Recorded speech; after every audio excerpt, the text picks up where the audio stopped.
Hello pilots and welcome back to another X-Wing flight video brought to you by Out of Arc Gaming. As always, my name is Phil and today we have a Resistance versus Resistance matchup. I know not something we see very often, but when you've got some great new ships in the form of the Y-Wings, sometimes you just want to get as many of them on the table as you possibly can. Now, joining me in commentating this, not a particularly big fan of the Resistance. She normally likes to destroy them, but we have... Hi guys, it's Amy. I'm back. Hi Amy, welcome back. Thought I'd throw you in at the deep end. These are good guys. Are you okay with that? No, they need to be destroyed. Yeah, I'm fine with them. Well, I mean, there's 7 ships on the table that you'll be happy to see destroyed, so hopefully. But yeah, we've got a great matchup here. We actually have MadBots versus myself. So, Amy, did you want to run through what MadBots has for us? Yeah, so MadBots is flying Chewbacca in the Falcon with heroic, overtuned modulators and raised Millennium Falcon title.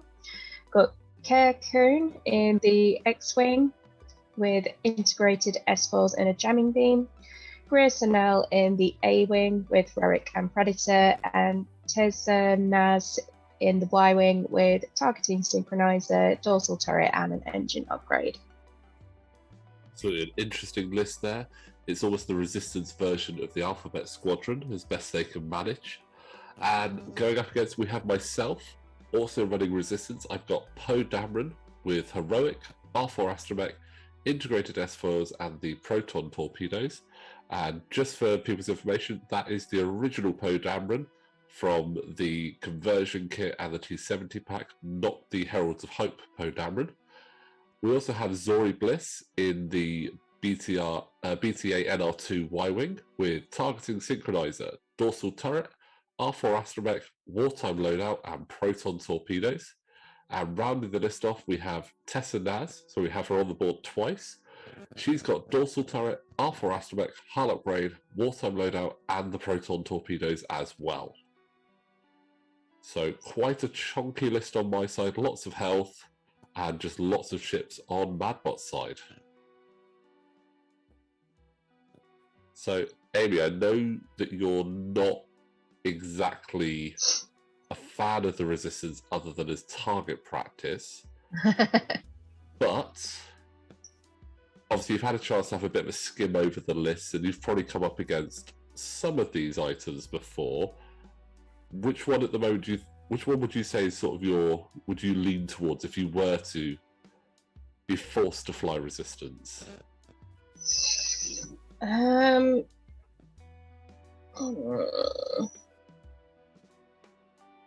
Looking at looking at pure hull points and the amount of stuff to chew through, I would say MadBots. However, because I'm not a huge Rebels and Resistance player, maybe sticking to 3 ships for me personally would be a bit easier, just because it's less to fly and get used to.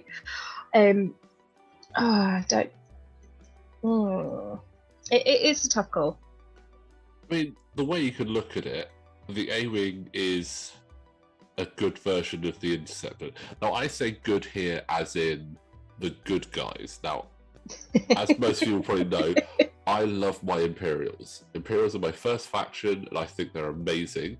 But we're just looking at sort of similarities. So the A-Wing is very similar to the Interceptor in its dial and what it can do. The Falcon, grudgingly, it's probably a better version of the Decimator. X-Wing and Y-Wing, it's hard to find a comparison to them, but they are still really good fun ships. And I tell you what, I've been quite enjoying flying the Resistance recently, and I hesitate to say it, but I actually think the Y-Wings were the better of the new ships to come out, which surprised me because I was very interested in the First Order ones, but I've had a lot of fun flying these Y-Wings. I think that they are actually surprisingly good, especially when you chuck that wartime loadout on there for 4 points and it gives you 2 extra shields. a really cool ability for your missiles and torpedoes, and gives you the white target lock and white reload, it's pretty handy.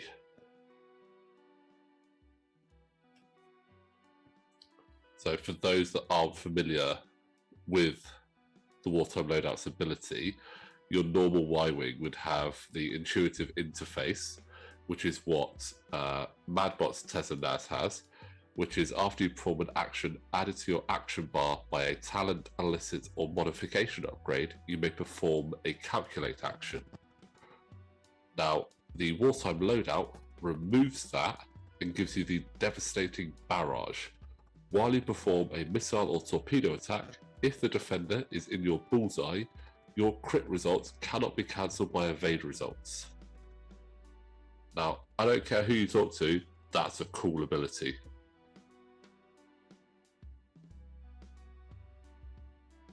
And especially with all those proton torpedoes on the board, allowing you to change one of those hits to a crit automatically, that could be quite a good trigger there of those.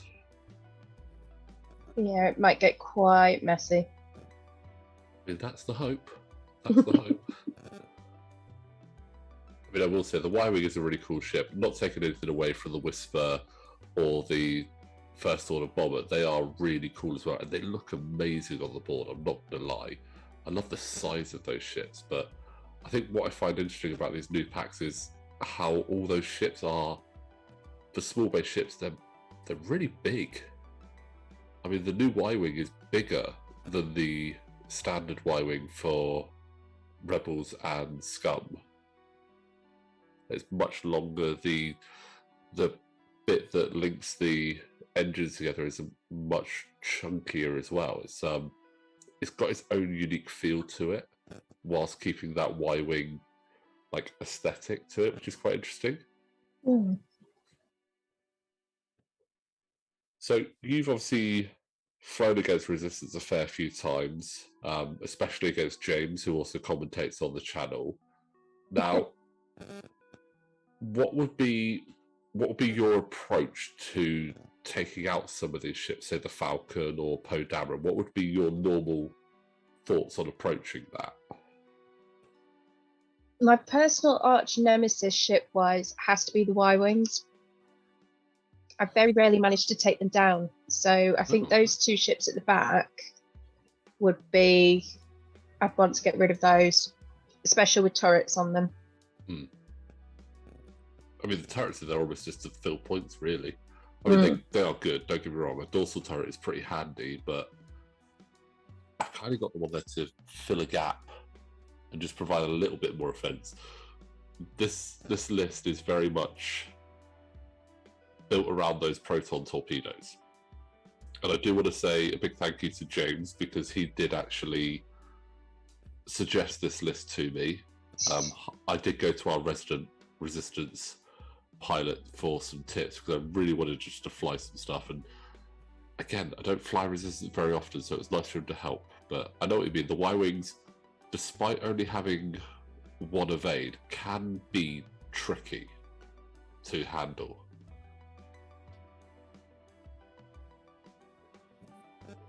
So if you were to take out the Y-Wings, how would you do it? Would you focus fire on them?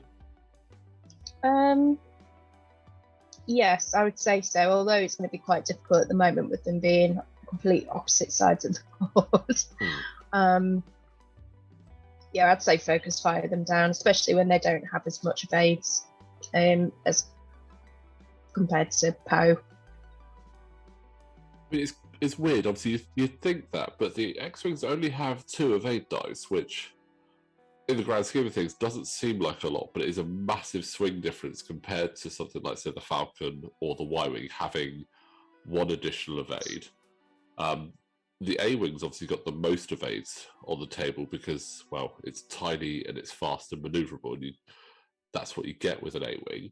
But I don't know, sometimes I feel just having just 2 evades on an X-Wing almost feels like it's not quite enough, but at the same time I understand the reasoning for it, because it's obviously it's got 4 hull, 3 shields, like a pretty good dial. If you gave it too much, it would be just, you'd be bordering on TIE Defender territory there. Yeah. I mean, it can't just K-turn like constantly like a TIE defender can, but you'd have to be wary then. Yeah. But it looks like we've got a long approach coming in from Poe, trying to get round the back of MadBots' list, which I think is probably a good idea. You don't really, despite having all those shields, you don't really want to try and joust another shield-heavy list, because that just big war of attrition. You've got four guns shooting down at you instead of 3. It's likely to go badly for you. Yeah.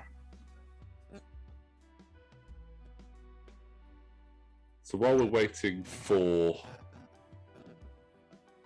these ships to get closer and actually start their engagement, did you want to run through some of the pilot abilities for people that aren't as familiar with the Resistance? I mean, kind of include yourself there. It might give you some tips and hints on how you might approach these ships.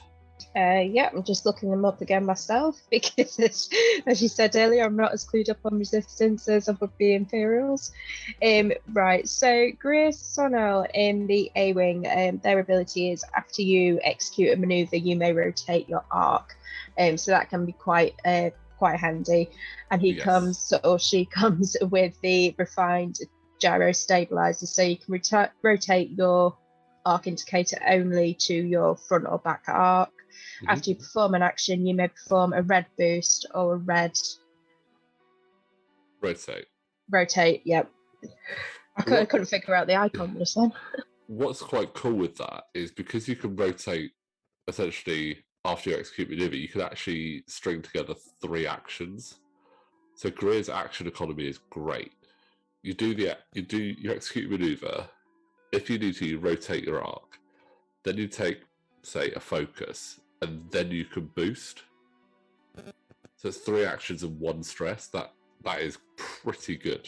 I'm not going to lie. Yeah, that's quite a nice combination to have. Who's next? So Kerkun in the X-Wing. So while you boost, you may use the 1 hard template instead of the normal 1 bank, which is quite handy. Not gonna lie, I do like that idea. I'm assuming with that you can choose which one you want to use, whether you want to use the 1 hard or the 1 bank. Yeah, because the phrasing in that is may, you can choose which order you do that in, but it's essentially giving you a free, like, non-punishing daredevil. Like, being able to do that, because that's still white. It doesn't say anything about making it red, so that's like having daredevil, but without having the drawback of it being red, and it frees up your talent slot if you want to put something in there. I mean, that is just crazy. I mean, how many times have you gone to do a boost thinking, oh, if I just do this boost, it might get me bullseye, or it might get me just in arc, and like that bank template isn't quite enough, and you're there like, oh, now I put myself in a bad position. Whereas he can just go, I'm just going to do it as a 1 hard. I think it's a lot easier to judge where that's going to end up being.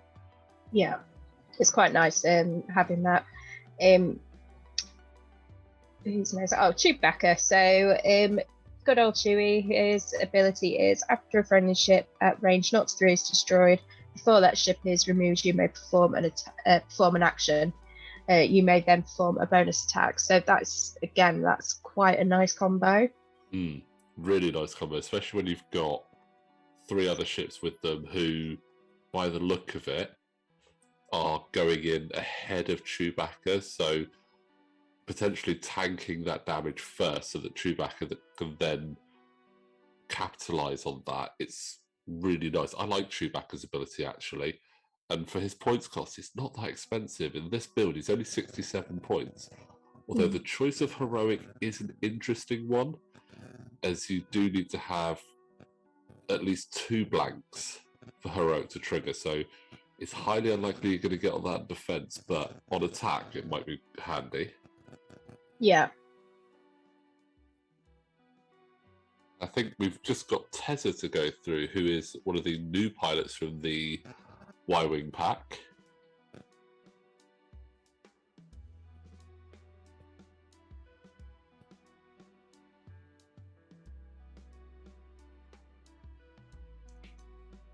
Have you got that up there, Amy? Or Oh, yes, I have. Sorry, my phone froze. So Tezza has. I keep forgetting there's 4 ships in this list and not 3. I'm not used to having so many. So Tezza is, while a friendly ship at range 0-2 performs an attack, if the defender has a ship friendly to the attacker in each of its side arcs, the attacker may re-roll 1 attack dice.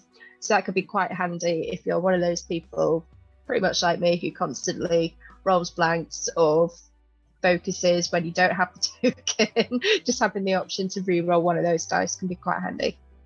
yeah, it is an interesting one, and in this case, with multiple ships, that's quite nice. Like, I think it might be a bit easier to trigger. It's an interesting ability.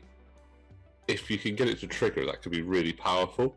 It's not one that's going to be the easiest to trigger, because with that, you need to essentially have 2 of your ships either side of the defender. Yeah. But it looks like we're getting our first attack coming in here, and it is a proton torpedo into MadBots Tezza. So that's spending the focus, turn into a crit. That's a really good first attack. Ouch. And that's a blank out there from Tezza, so that's all shields and a crit on the first shot, and that is a loose stabilizer there, which that's not particularly great for a Y-Wing. You don't want to get that early on. No. Looks like Zori and Tezza are out of range there. Let's just see. But we do have a dorsal turret from MadBots' Tezza back at Poe Dameron. And that is a hit crit there. And there's some nicer ways to get past that. Oh, there's 2 crits there, sorry. The light hit that second crit. But no damage there on Poe, so a good first exchange there for me.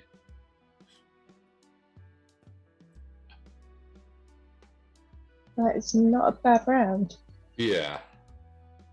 It's an interesting position at the moment because MadBots has obviously got Keter and Tezza coming straight down the middle, with Greer and Chewie flanking round. So the choice to, like, obviously just turn in hard with everything to try and come in at them, it's really tough. Obviously, with those proton torpedoes, getting that alpha strike for me is going to be very important, and trying to get as many of those off as possible, because a 4-dice shot against low initiative ships at the start is going to be really powerful. Yeah. And here's my Tezza coming in. Looks like turning in to try and see if we can get that big alpha strike from the Y-Wings. While we're waiting for the rest of the ships to obviously maneuver about, let's just go through Zori's ability. I know we discussed this a little bit on the last video, but her ability, after a ship at range 1 performs an action during its perform action step, if that action is on your action bar, you may spend 1 charge to perform that action, treating it as red. So that is really quite good for action economy, especially if you are able to play that quite well. You've got to be careful with that. Obviously, if you've put in a red maneuver, you definitely don't want to be copying another ship's action. But if you've got a blue maneuver, that could get you an action, clear the stress, and then another action straight off the bat if you're within range 1. So that's definitely quite a good ability, especially if you're right in the middle of things. That could be pretty good.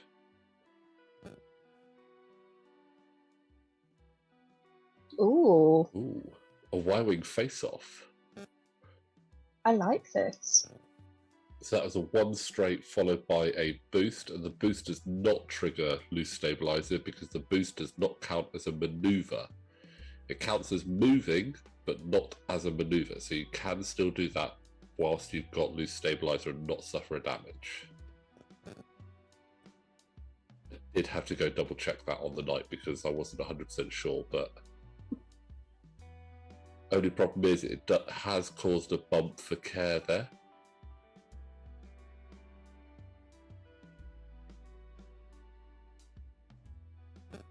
But again, that's quite a nice position because it looks like might have forced range.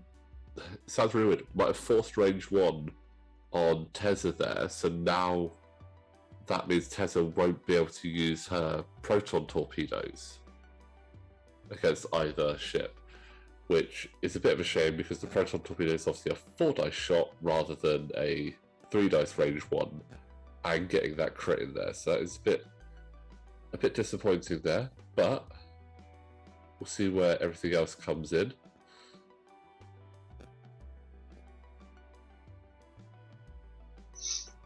Interesting. MadBots has obviously turned in quite heavily there, and even bringing Greer in straight down the middle there. Ooh. It's an interesting tactic.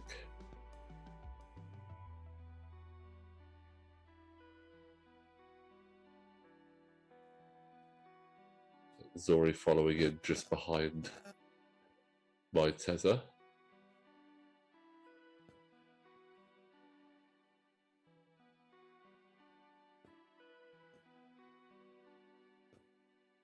Now the debate on actions. Yeah, target lock on care. I think that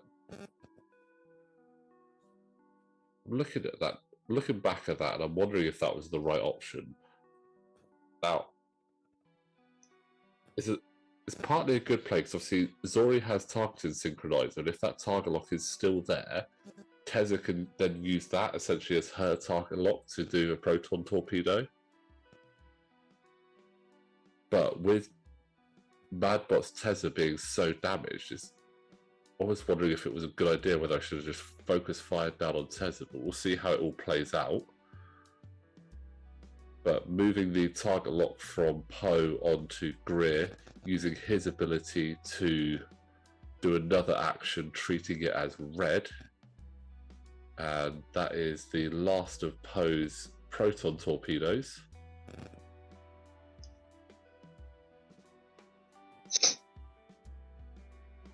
Not bad.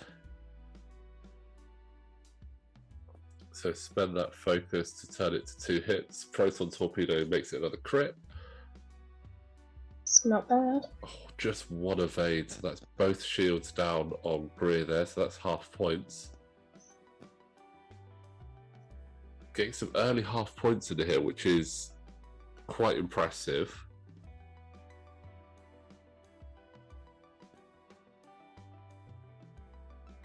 And another set of proton torpedoes coming here.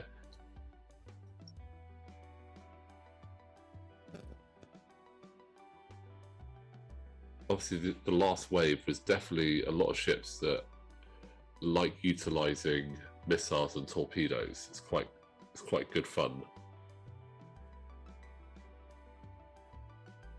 That roll wasn't though. No, that wasn't a good roll. That's a bit better. And a good roll there from Kerkun, so just 2 shields down.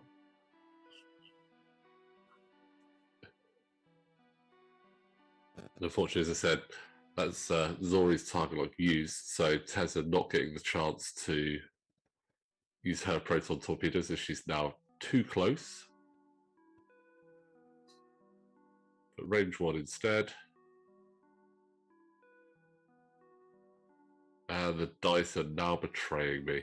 But that is 1 more damage on to MadBots' Tezza, so she is limping quite heavily.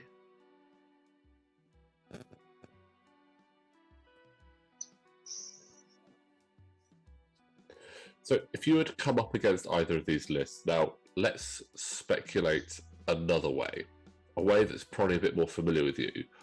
What would be your ideal ships to come up against, to use against either of these lists? What would you tend to go for? I'd say defenders, just to have that maneuverability, and all those K turns to just try and get around those X-wings.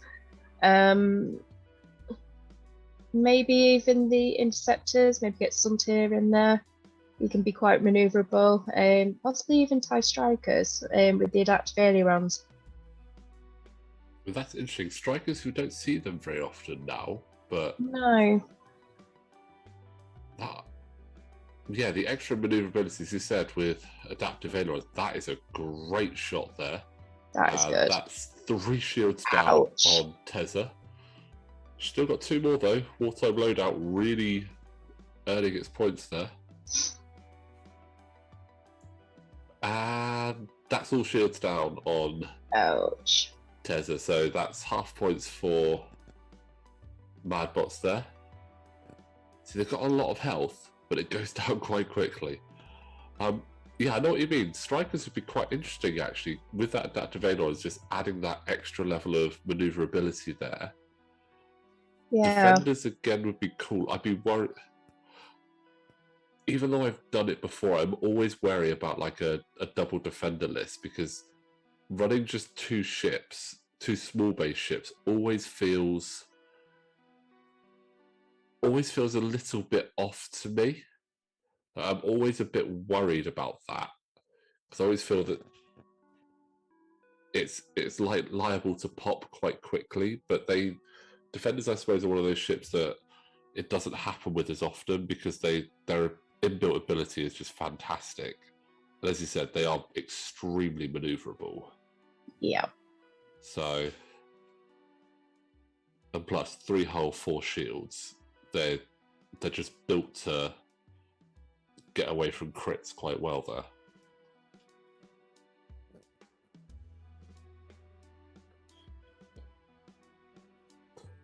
So you'd definitely say the maneuverability would be your key against this then? Yeah, I would say so. Just to be able to get in and out of arc and just try and be as slippery as possible. I think defenders are definitely my favourites, even if it's just one of them, like Ryad. You know, is my absolute favourite. I'm not gonna lie, I think Ryad's my favourite defender as well. It's just, I just think she's really, really good. And like at I4 as well, it's a nice sort of spot for her to be at, especially with her ability to turn those straights into K-turns. Being at I4, a lot of things would have probably gone before you, but you could still be in a potential position to like get a cheeky block. So it's quite a nice position to be in there for that ability. So let's say you've got Ryad. You've probably got something crazy like Duke on there. What's supporting Ryad? What's supporting Ryad? Maybe say a couple of interceptors. Possibly even a couple of strikers. With the strikers, I'd say I like to fly them in swarms. So I've got a really good, nice Scarif list with the Reaper right at the front of the formation, and then as many naked strikers that I can fit in behind. But if I was going to take Ryad, I'd probably say definitely Sontier. Yeah. Possibly just depending on points and what's left over, just maybe a couple of Epsilon. Oh no, because defense is out. I'm thinking first order. Maybe just a few naked Academy tired pilots. Just to get in the way. Get in the way, a bit of backup. I mean, I've seen Academy pilots that you've just clearly gone, you know what? You've got a named pilot that's just jumped in there and just hidden himself because they've just been absolutely insane. Like I've seen Academy ties outlast defenders, interceptors, just purely for the fact that I think people sometimes just almost forget about them, and then by the time they have to try and deal with them, they're like, oh no, now I'm out of position, or I don't have any munitions to work on it. And that is a lovely K-turn sneaking right next to Zori there. That is quite good. That is just brilliant.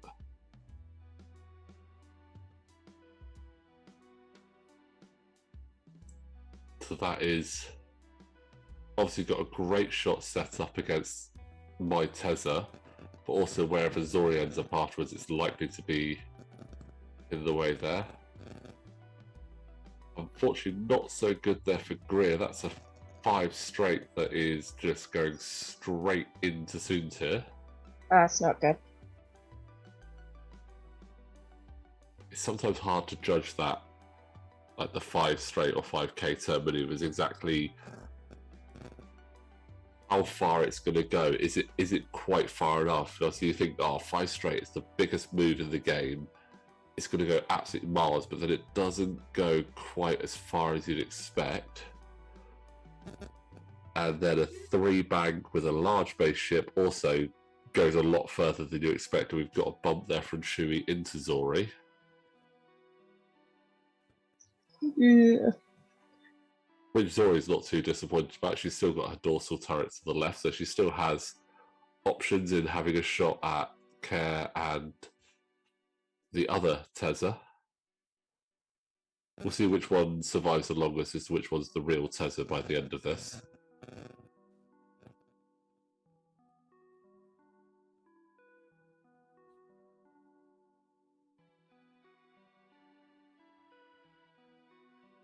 Poe coming round. Nice. I will admit a slight error there. Zori should have gone first, but we had a little bit of a mix-up with our dials because obviously there are 7 resistance dials on the table there, and it's obviously so easy to get them mixed up as to whose is whose and which is which. Luckily, we spotted that Zori had not actually moved at that point, so we were able to backtrack and just sort that out. It is easily done. I very rarely do like come up against lists that are the same faction versus each other when I play. And normally if I do, it ends up being like Empire versus Empire, but I've got dial covers, so I always know which ones mine are. But I don't have any dial covers for the Resistance yet. That's the one thing I've not got yet is dial covers. I have got stickers, like I've put little coloured dots on the plastic middle bit of the dials, so I know which one's mine. But I've not got any dial covers yet. It's still on my to-do list. Well, I tend to be a bit sacrilegious in that all of my cardboard tokens, I actually do go around the edge of it with a black marker. Just like I think it looks quite smart. And it does help because that way, again, that's how I could tell which ones my dials were compared to MadBots. And that's a range 1 from Poe, having to spend the target lock and the focus. Worth it to get rid of all shields on Chewbacca there, though. So can't complain on that one. No. But yeah, so I've got dial covers for my Imperials and my Republic at the moment, because they were previously the 2 factions I was flying the most. And I do need to get some for the other factions, but there keeps being ships that I want to buy, and I end up buying the ships instead of the accessories. I'm trying to remember the last accessories I bought, I think, for some custom tokens. Yes, I believe it was tokens for myself, unless you count sleeves for the cards, but I think they're less of an accessory and more of a necessity in my eyes. Yes. All of my cards need to be sleeved up, otherwise I just feel that things could go wrong. So there's a couple more bits of health off of Chewbacca there, and a dorsal turret going from Tezza into Care, and that is the last shield down. So nearly half points on Chewie, nearly half points on Care. Greer and both Tezzas are currently half pointed. So each round of shooting so far has been fairly good for each player. They've got some good damage in there. And at the moment, just having a look to see if MadBots' Tezza ability does trigger by having ships in either side arc of Poe there, and the very tip of Greer's base does actually catch into Poe's side arc there, so that will be some rerolls there.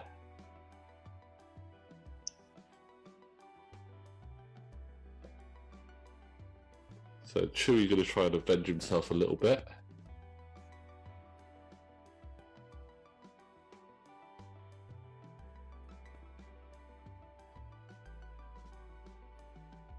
This is where Tezza's ability comes in ideal. When you've got so many ships that are just clustered in like this, it just lends itself to triggering that without even really trying to trigger it. Yeah. There's the reroll. So that is 2 hits and a crit there. It's not bad. That's the last 2 shields off of Poe.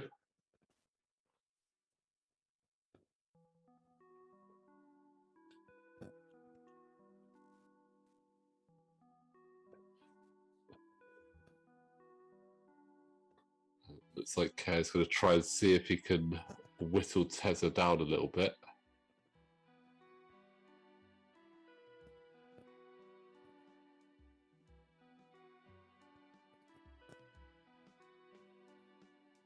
There's the reroll. So hit crit. Just the crit going through on Tezza there, which is a panicked pilot. Oh. Not great, but with the R4 Astromech, it's not too bad.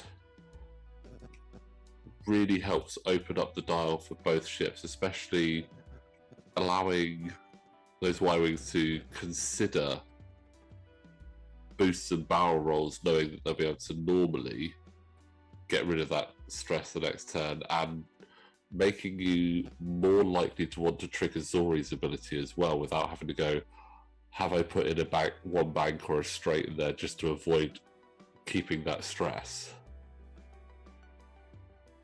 Yeah, there's quite a lot of stress on the board at the moment. I'm counting at least 1, 2, 3, 4 stress tokens. Yeah, we've got 1 on Poe, 2 on my Tezza, and 1 on Care.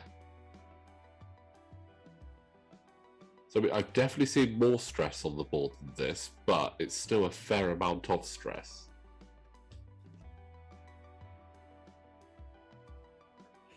And just as a reminder, MadBots Y-Wing at the top there does have loose stabilizer, so we'll need to really consider repairing that soon if he doesn't want that flying off the board. It does have a 1 forward, so it's probably got, without repairing it and being shot off the board, it's probably got about 3 or 4 turns where it can manage it, unless it wants to do the white boost with the engine upgrade.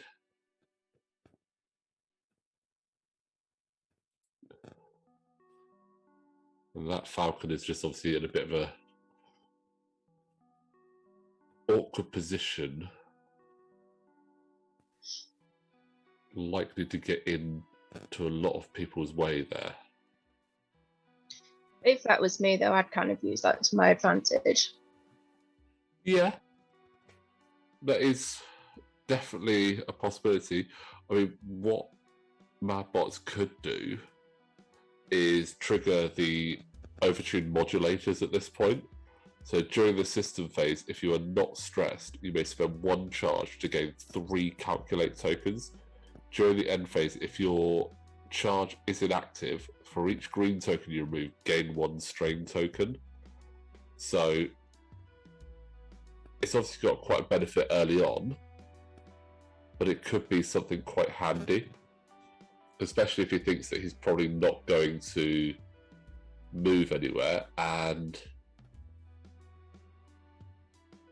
in fact, there is the overtune modulators triggering. Now, again, I'm going to admit to another mistake. I believe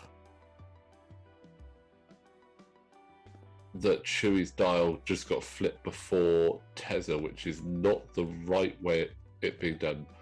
Or actually, no, I think it was the system phase. I think Chewie's dial is still yet to go, so that's fine.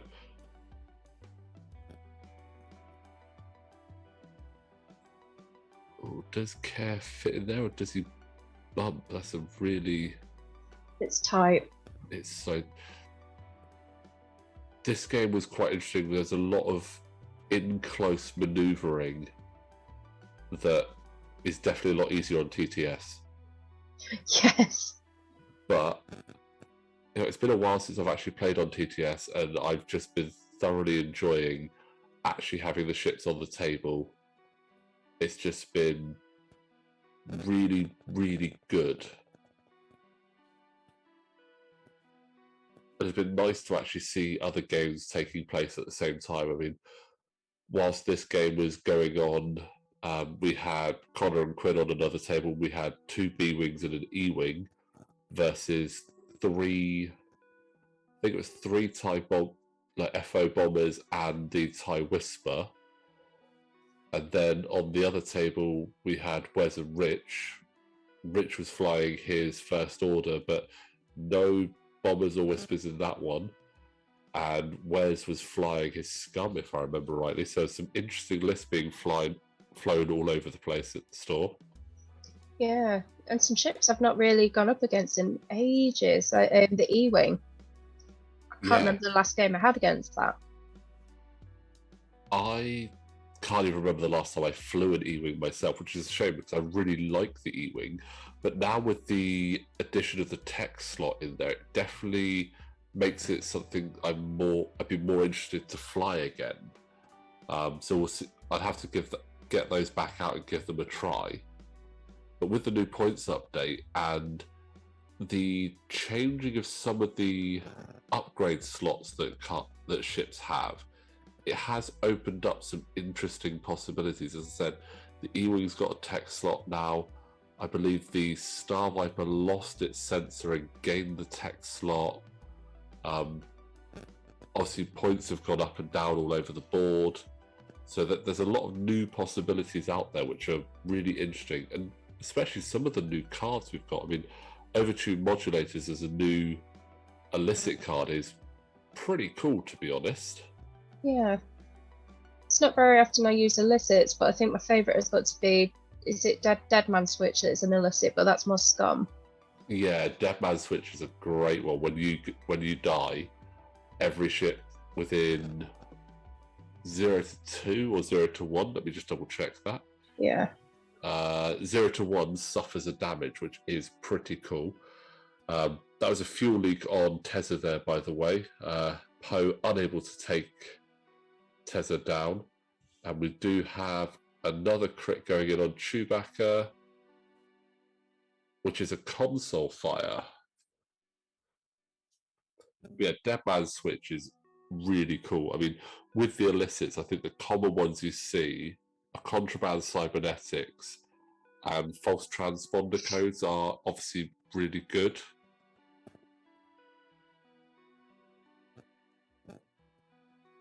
But again, as an Imperial player and a First Order player, you don't really see many illicits in those lists. No.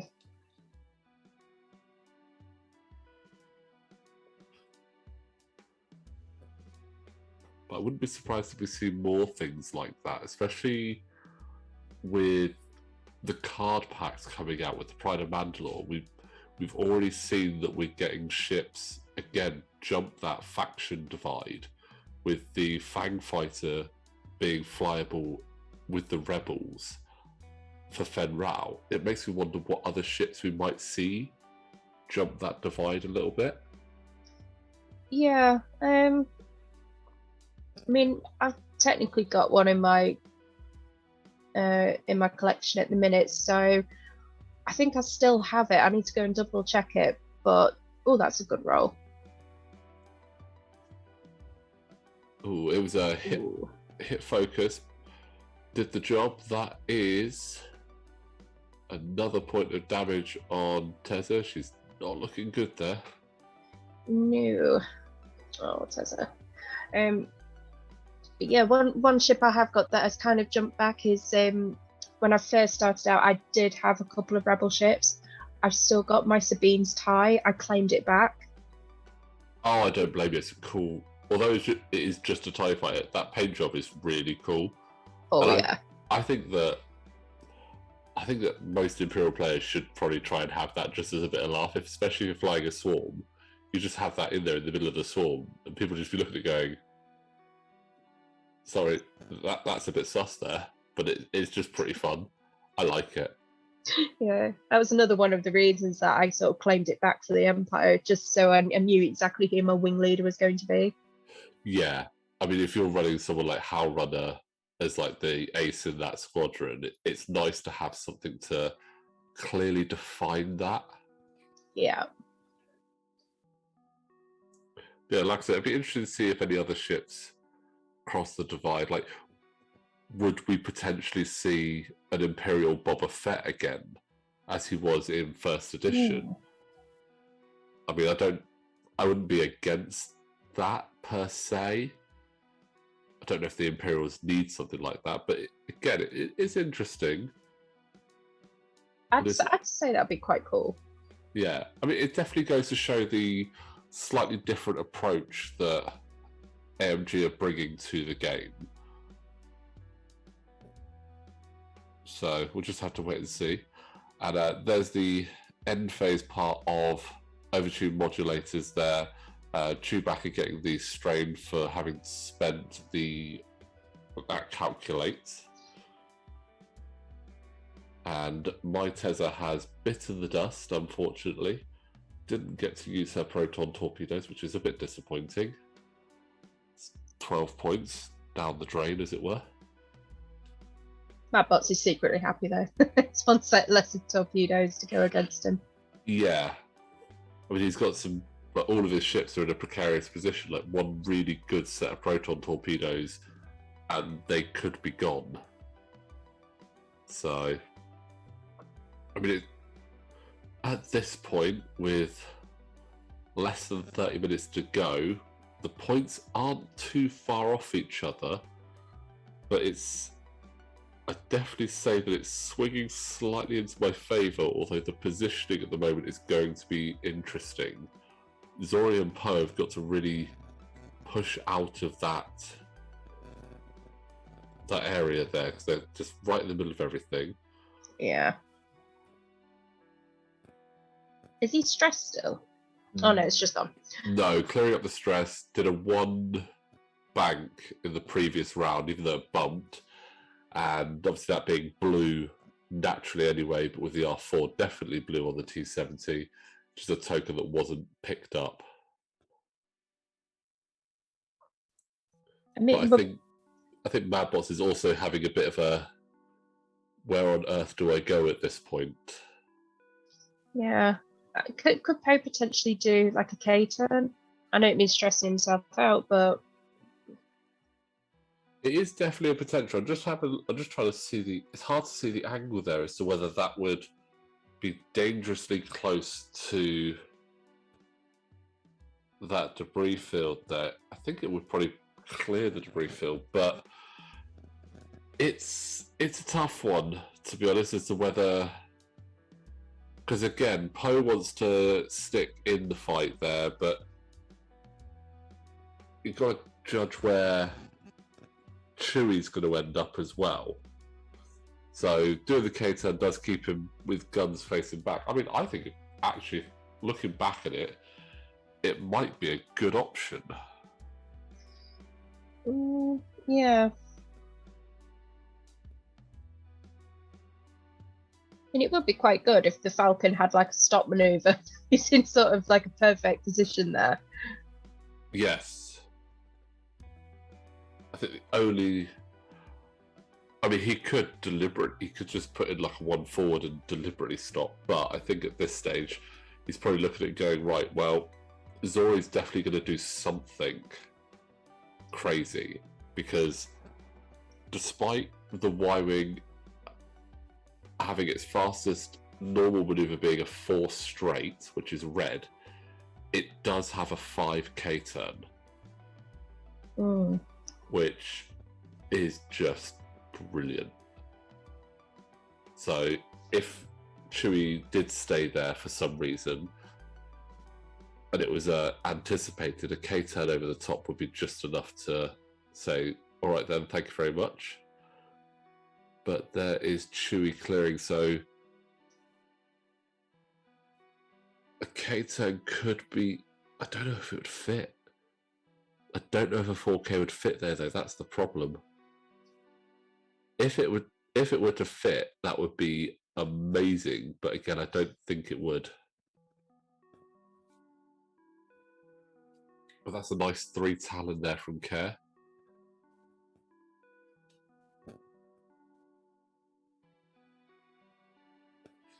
Clearly hoping that Zori's going to turn in and have a bad time of things, but we are seeing that 5K turn right behind Care there. That's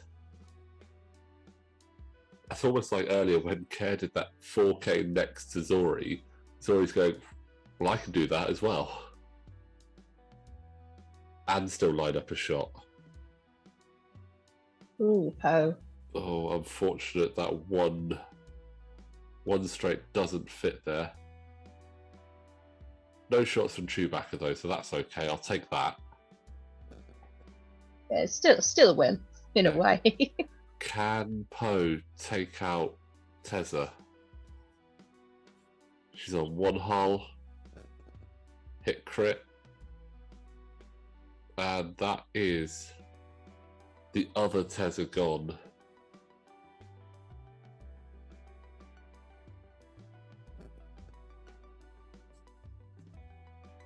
And that fuel leak triggering a disabled power regulator there. Not that it really matters in any way.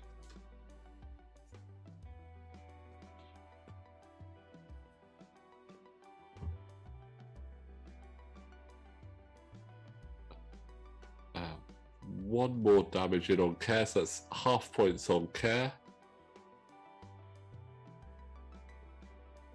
But let's see if Poe can weather this incoming storm.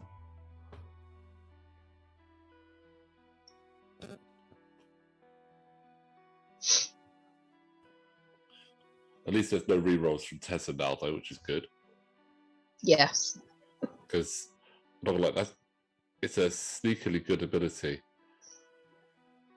Rerolling that because it was slanted, and that is half points on Poe. Points are so close. Ooh, hit crit. And that is a crit on Poe Dameron. Yeah, the points are very close, but they are rapidly getting closer, and that's a damaged engine on Poe Dameron.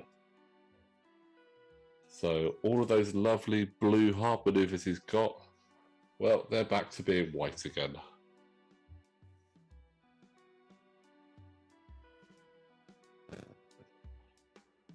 Basically rendering that R4 essentially null and void now. But it's getting a lot tougher. I mean, Zori is the healthiest ship on the board. She does have 1 set of proton torpedoes left. If she can get those off, she could really change the landscape of this game. Yeah. I mean, trying to keep Poe alive is obviously going to be key as well, because he is the most expensive ship on the board. He's 77 points, so he's more expensive than Chewie.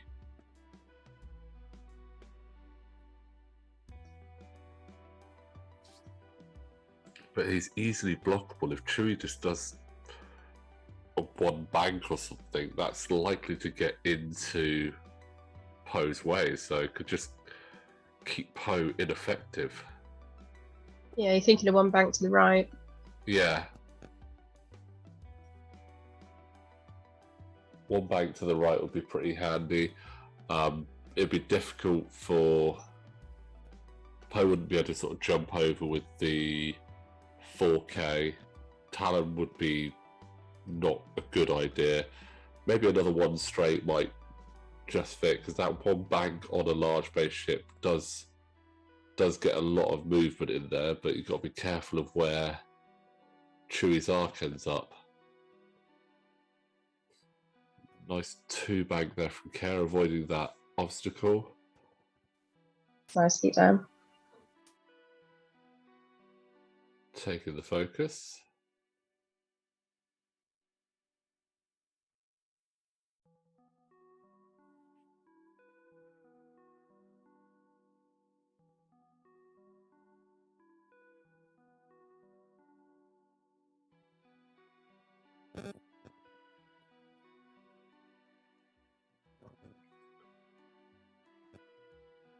Let's see what we get. A bit of a debate going on there as to what I think he wants to do. Oh no, didn't take the focus, sorry. So doing that one hard boost there because of his ability, and a 2 hard from Chewie, really getting that arc back into the game, which I think is good. He's definitely going to guarantee getting at least one ship in arc there.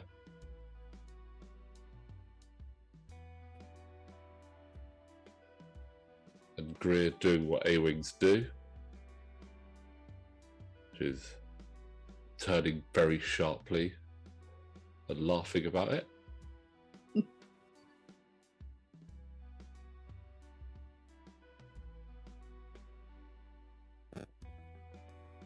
Just a 2 forward there from Zori.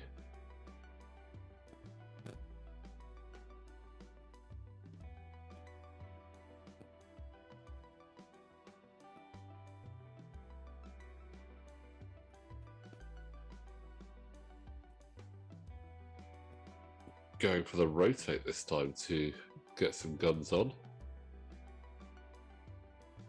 What did Poe do in the end? Let's see. Another 1 forward. So yeah, that sits in quite nicely, but he's not in a great position there. No. Wings are open, so no barrel roll out of Chewie's arc. Gotta go just heavy guns in, yep. Target lock, focus using Poe's ability, get that stress.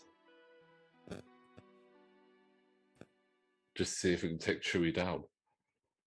You'd think range 1 with a target lock and a focus should be possible, right? Yeah, it's definitely doable.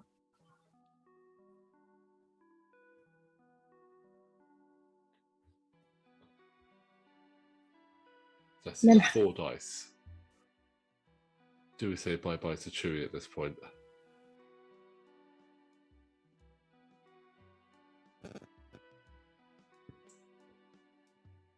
It's not bad.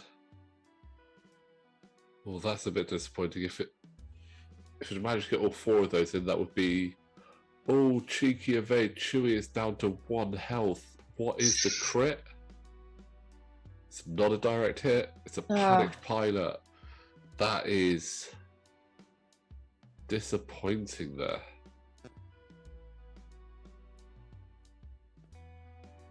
Hopefully Poe was sort of reiterating that famous quote of "let the Wookiee win." Yeah. So looks like going dorsal turret onto Care Kun there. Looking back at that, I'm wondering if I completely forgot about that forward arc and could have done a range 3 onto Chewie, but to be honest, the dice failed anyway, so it doesn't really matter. Now this is where it's going to be tricky. Chewie has range 1 with a target lock, and Poe has no mods other than heroic.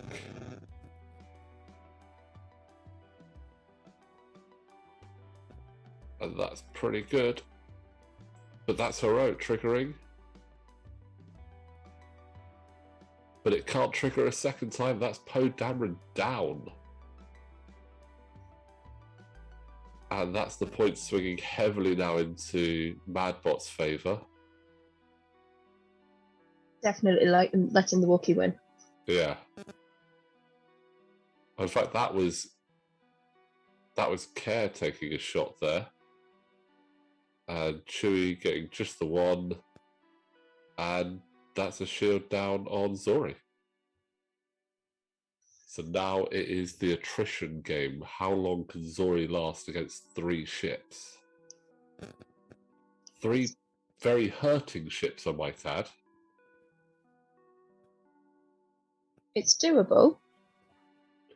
I mean, Zori has more health than those 3 ships put together right now.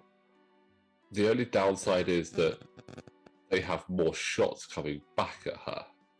Yeah. So she needs to be careful in where she's placing herself, especially with that free field just to her right there. It's going to make it hard for her to get turned around.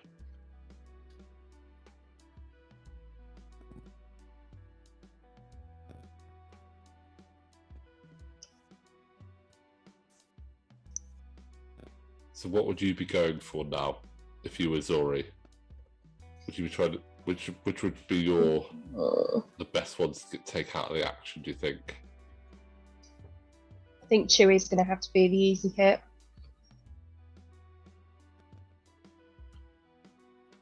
Then again, he's only got yeah. one, but he's got that big arc as well, so yeah, definitely say Chewie.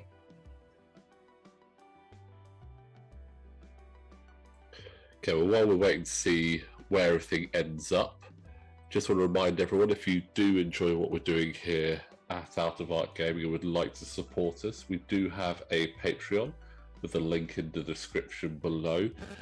On the Patreon, you do get access to little notes and images from the team here at Out of Arc about what's coming up and extra background information on the team and what we're looking to do in the future. So if you do want to sign up for that, the link is in the description below.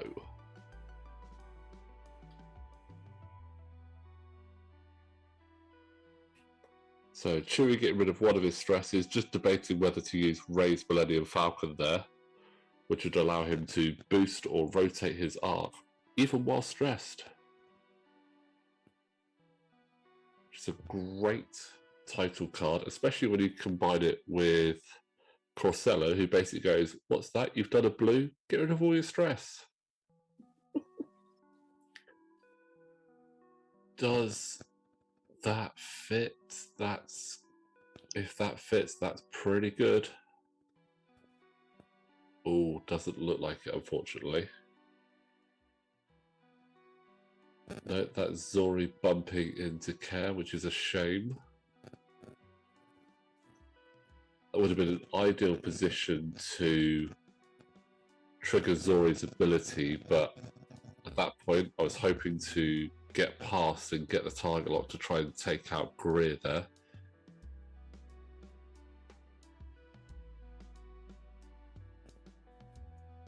Dorsal turret 2v2 or 2v3 going at Chewie. One hit. Is it enough? Not today, it's not. Yes. The dice have definitely taken a bit of an odd turn towards the latter part of this game. There's still been some powerful red dice, but seem to have waned a bit there. There we go. So it's a range 2 back from Chewie and a range 3 from Greer. So that's from Greer. That's 2 more shields down.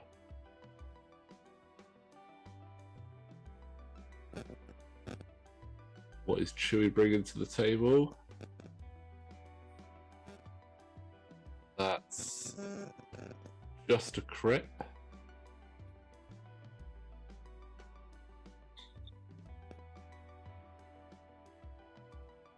Ooh. Not sure on the spend of that focus there, why that focus was spent, to be honest.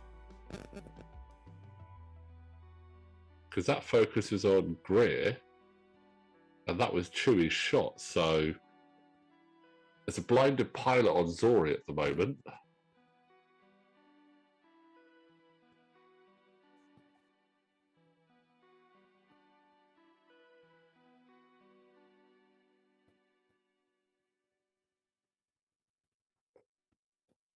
Anyway, to be honest, this is one of those casual games, so it's okay if there are the odd mistake in there.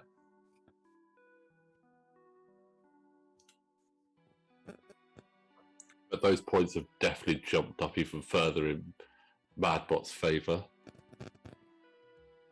But we've seen stranger things happen. Yeah. I'm wondering if we will see how they're going to try and combat this and get back into it.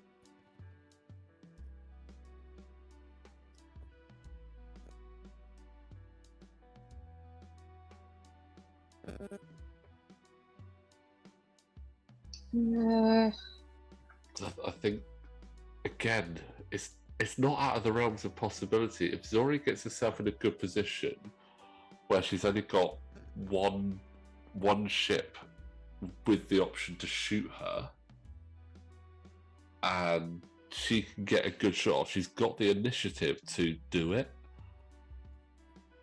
And right there, Greer being there, that's either a really good block, taking that focus from Greer, using Zori's ability. Just double checking it was range 1.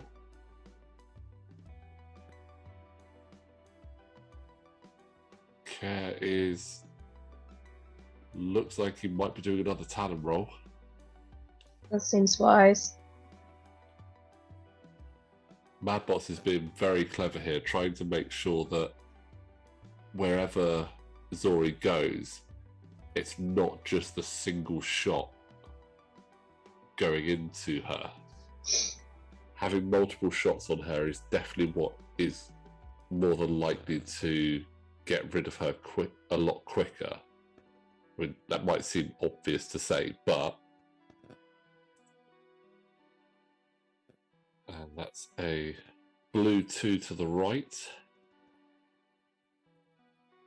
Target locking Chewie. Range 2, that's the charge flip. Final proton torpedo. Ooh. Well, ouch. That's got it. Spending the target lock. And then changing it for protons. That's Chewie definitely gone. Very, very, very, very gone. Again, I will admit, another mistake there. Blinded pilot I shouldn't have changed those dice over, but there was enough to take Chewie out anyway. Yeah, I wouldn't have had it. Chewie's unfortunately gone. And can Care finish Zori off in revenge?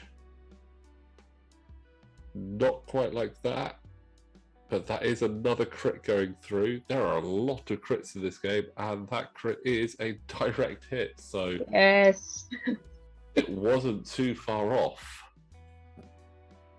So suddenly the health advantage is definitely in MadBot's favour instead.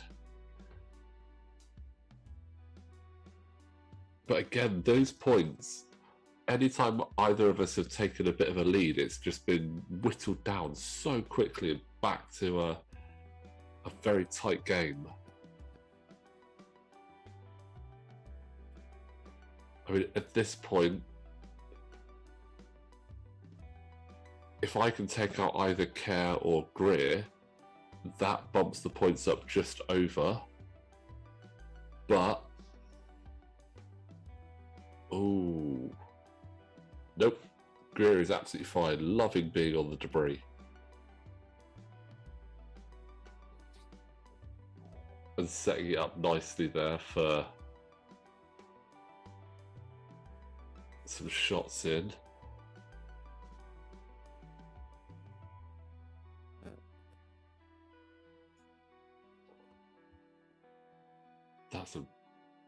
That's a really good potential block there.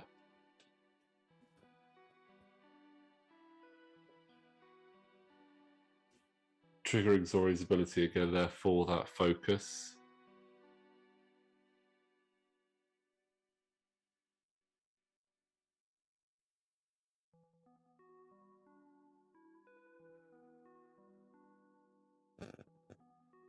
Yeah, that's disappointing. oh, Means no shot from Care though, so that's okay. But means I've got to hit hard against Greer, who's going to have... oh, it's unobstructed though, so it's 3 on Oh, that's not good. Well, Ouch. yeah, that's an evade in there. Let's see what Greer can do back. It's a range 1 with Predator. And should MadBots need it, heroic as well. He doesn't need it. That's 3 hits. I mean, it's a disrespect of aid, but that is Zori down. And that is game. That was a good game. Very close game there. It was a fantastic game with MadBots. Again, I'm really enjoying flying the Resistance, especially those Y-Wings, and it's nice to see them back on the board because I think they got a little bit left in the wayside for a bit. Yeah, I agree. But hopefully we might see more Resistance and some more First Order as well, actually, with the new ships there, because it's definitely opened up those factions and give them a bit more meat, which is nice. But Amy, I just want to say thank you very much for joining us to commentate that game. Thank you. It's great to be back and to see a little bit more how the Resistance works. Hopefully it'll give me some pointers to take them down. Absolutely. And maybe next time we'll actually get some First Order or some Empire back on the channel for you. But yeah, looking forward to seeing what we have coming up soon. But just want to say, guys, again, thanks for watching the video. As always, please do like the video and subscribe to the channel. If you do want to support us on Patreon, the link is in the description below. And if you want to see random images from our Wednesday night games, we do have an Instagram at Out of Arc, and you can see some of the pictures of what we are getting up to on our casual nights. But in the meantime, guys, thanks for watching, and we will see you next time.